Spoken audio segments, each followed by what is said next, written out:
What's up, guys? We're back with another video. We're back with Call of Juarez Gunslinger. Let's just get straight into it. Death. I dodged death many a time, and that night in Abilene was no good. Straight into it. I got it. What the heck is happening? I was there with the intention of finding that bastard Bob and collecting the bounty on John Wesley.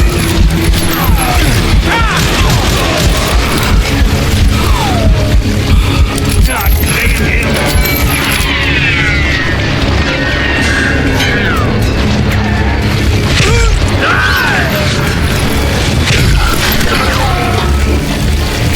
There he is!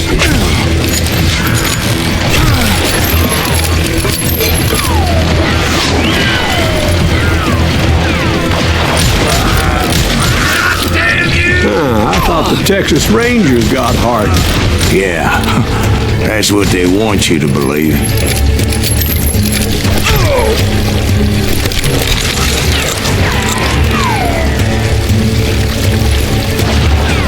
Put some holes in him!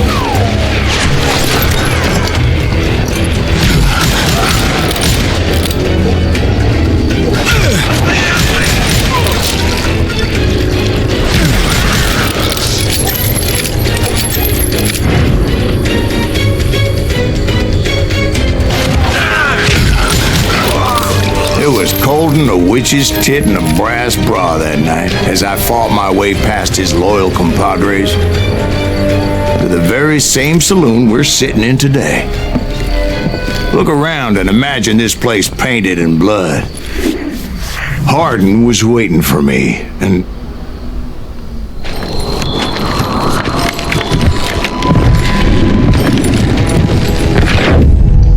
wait, I'm jumping the gun here.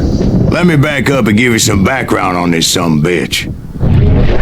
He deserves that much. Don't you think so, Ben? John Wesley Hardin was a killer. By the end, he confessed to taking the lives of 42 men. He was a bona fide folk hero by then, and had amassed a gang of armed miscreants and other assorted thugs. He and his men set up camp outside of town, and I was hoping Bob was among them. Damn it! Shoot that son of a bitch! They didn't ask why I was there.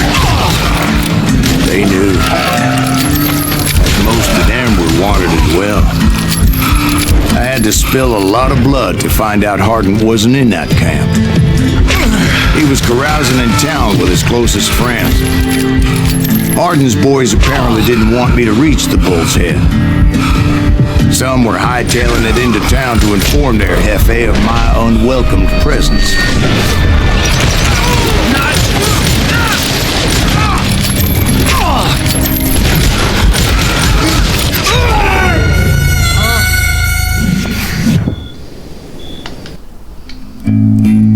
Better 3 hours early than a minute too late. Shoot that son of a bitch! God damn you!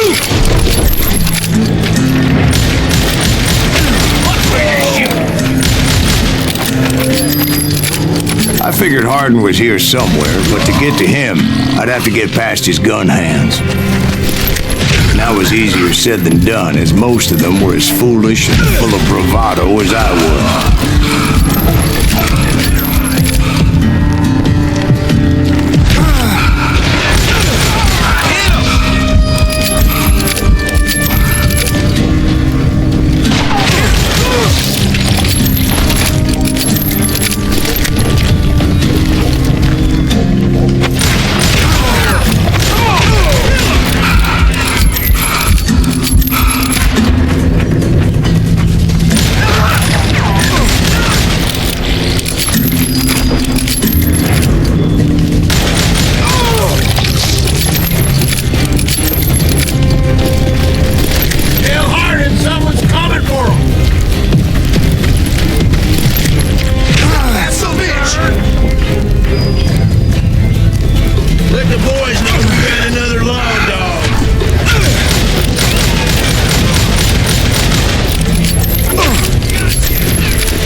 wondered if Bob was among them. That was risky, in case someone was behind me. And I steeled myself for the fight ahead. For as good as I was, deep down I wondered if John Wesley wasn't just a little bit better. Before I could test my mettle against Hardin, however, I would first need to dispatch his cadre of hired killers. Most of these degenerates were beyond redemption, but John Wesley might have been a different story. I didn't learn until later that that night was in fact his birthday celebration.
I think I already mentioned that I found Hardin in this very saloon.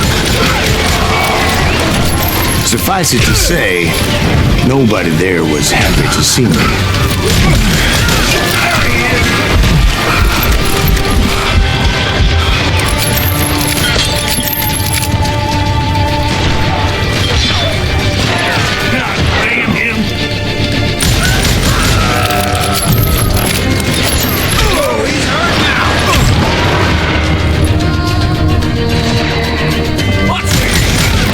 In fact, I felt a certain hostility.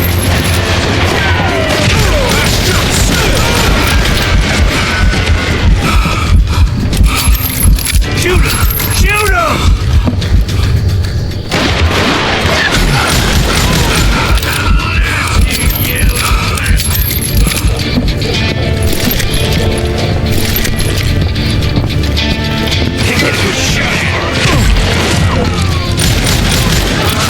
I was disappointed that neither Bob nor John Wesley were among the dead. But that was short-lived, as a moment later I was facing down the fastest gun in the West. Oh, great. That's better for me.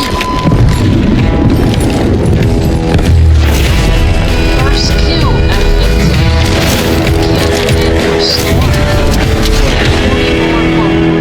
John Wesley Hardin. Yeah, I had to stop because I got run out of bullets for some reason.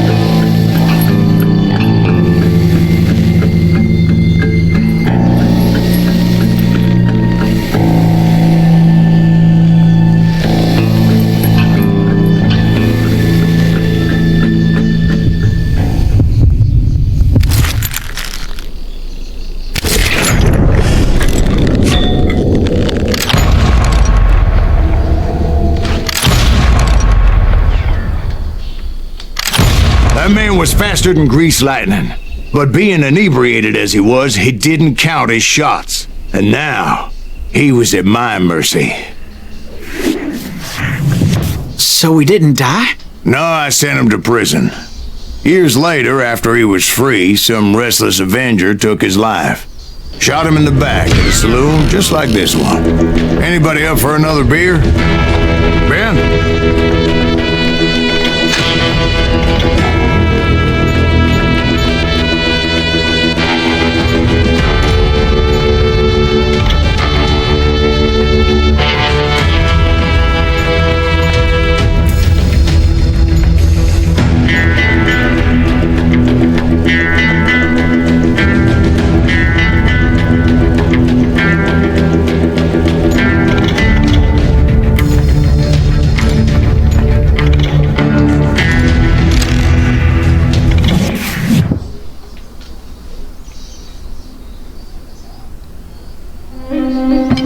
Thank you, darling. Yeah, some say revenge is a dish best served cold. So whatever happened to that Bob guy you were after? Personally, I'd like to hear some of your other adventures. Like, I don't know, do you ever go toe-to-toe with a red man? Episode 5, Grey Wolf. Yes, I did, Ben. I remember once I was after this renegade Apache, Grey Wolf. Strangely enough, revenge was also his primary motivation.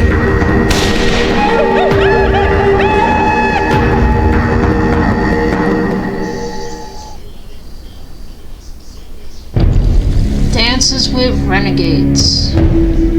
A bounty was put on Grey Wolf's head, and that's how I came to hunt him in the mountains. Mountains so high they tickled the nether regions of heaven.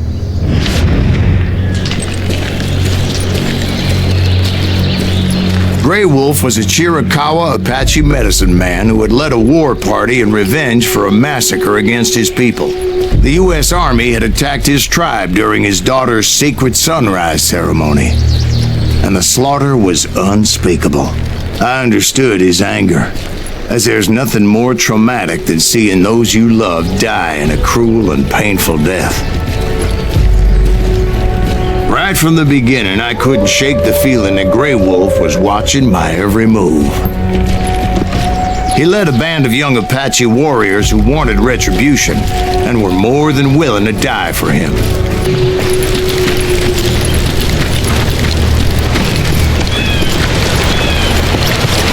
They saw me before I saw them.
It was rugged country, the winter home of the Chiricahuas, and that's why they had retreated there.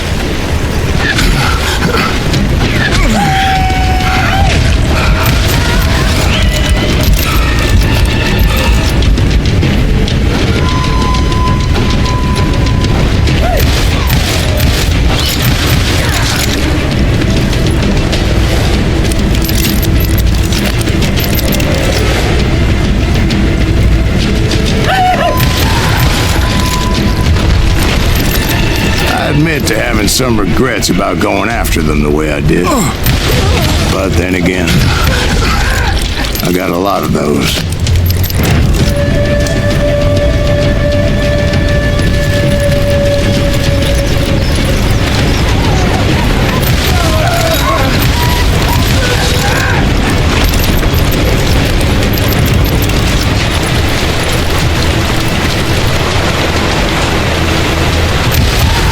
Did you find Grey Wolf?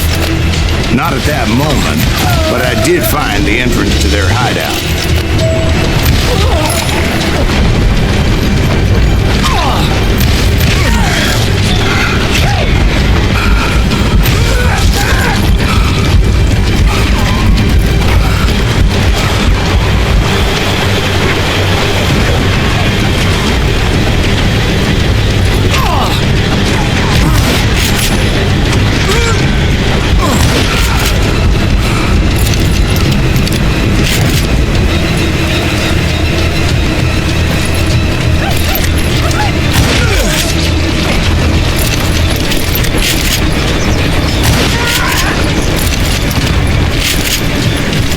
deep crevice that led to a deeper cave. Don't tell me you went in there. Yeah, but it's not out of bravery so much as pure, angry cussedness.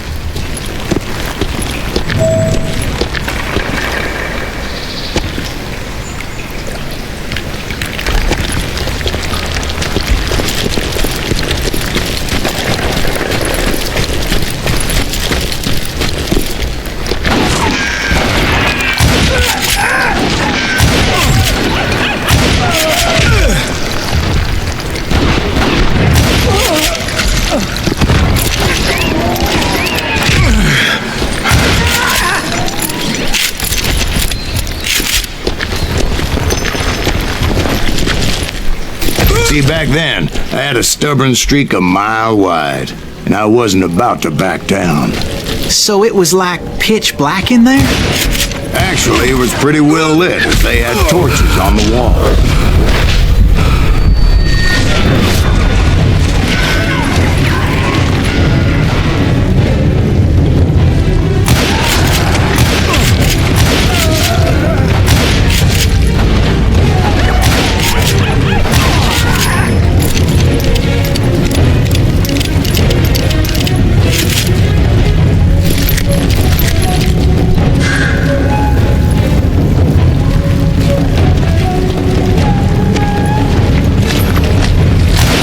Was his cave? Big as hell, Ben. Chiricahua had hid out there during the Indian Wars.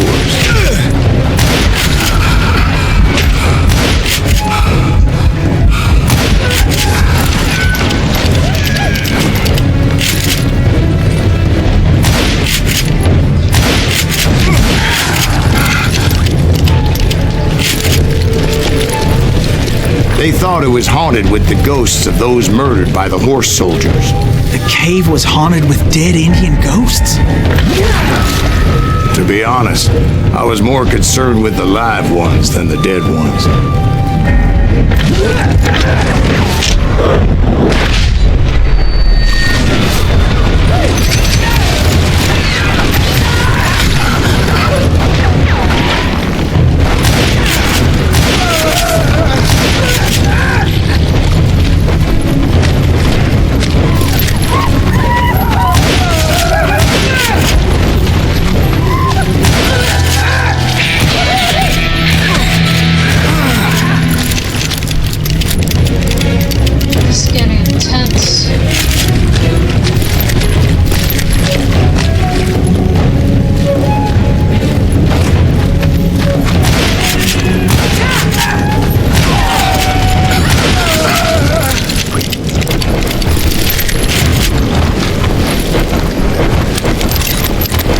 How come you know so much about engines? A few years back, I was married to 2 Mescalero women.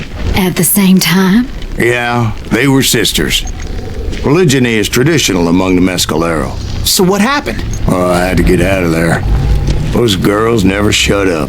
Both of them nagging at me all the time. Drove me half crazy. Haven't seen them since.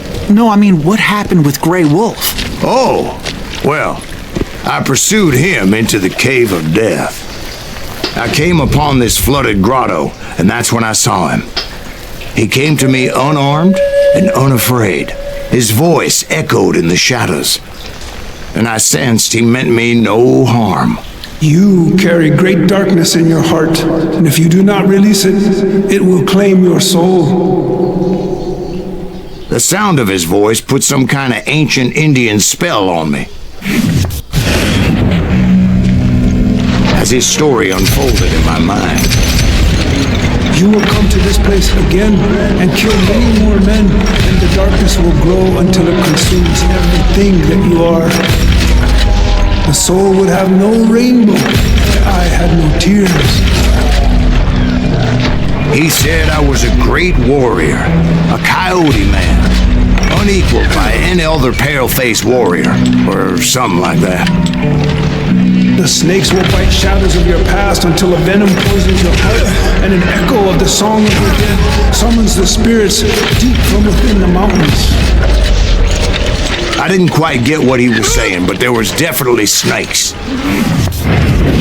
And indeed, his warriors surrounded me and attacked me like hungry wolverines. They couldn't stop me, though, and Grey Wolf wasn't in the mood for idle talk.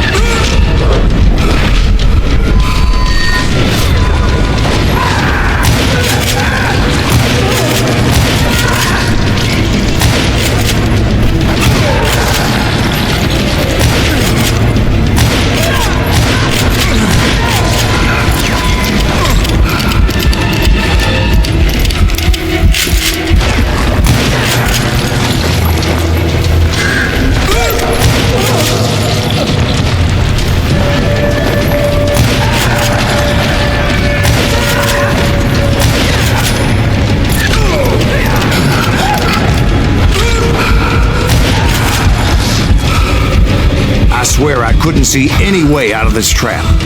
But suddenly, one just appeared. Kind of like a miracle.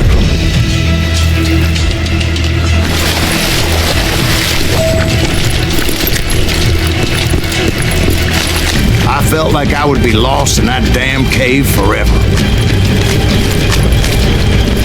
Finally, I found myself back outside, perched on the edge of a precipice overlooking a thundering whitewater river. To get where I was going required several leaps of faith, but no way in hell I was turning back. I chased after him, determined to make him explain the meaning of all that mumbo-jumbo. Mumbo-jumbo's right. Are you making this all up as you go? A few details may be fuzzy, brother, but I am relating exactly what happened to me. There were dozens of Apache warriors aiming at me from on high. Dozens? Well, maybe not dozens, but there was a lot of them. At least 3 or 4. Well, more than that, little lady.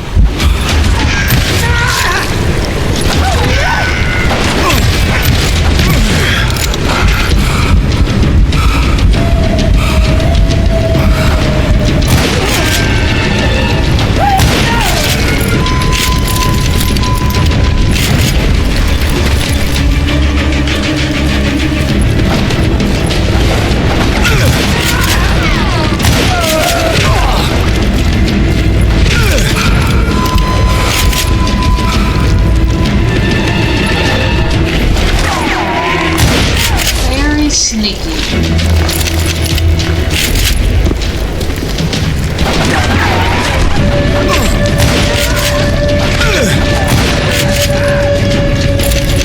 I had a steep climb up creek ahead of me and scrambled up those rocks like a mountain goat.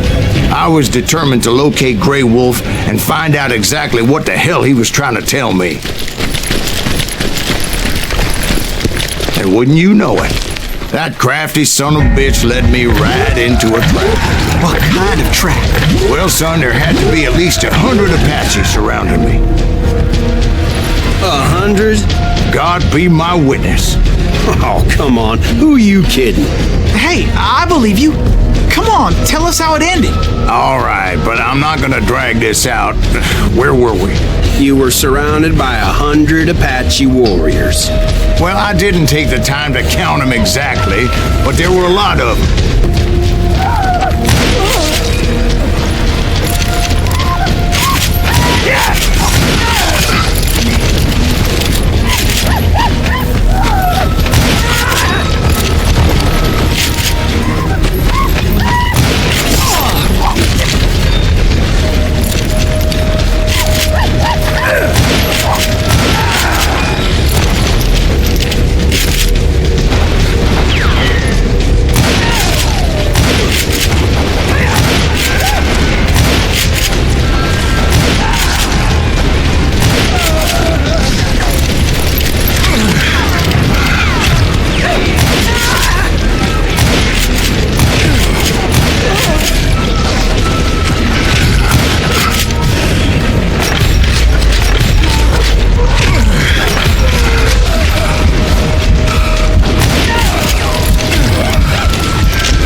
in the end, a path appeared before me that I had not seen before.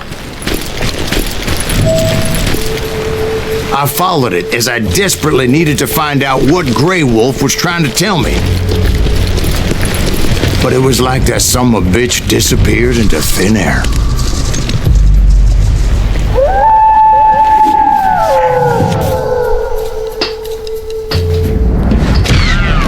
Never did find him. And never did collect my goddamn bounty.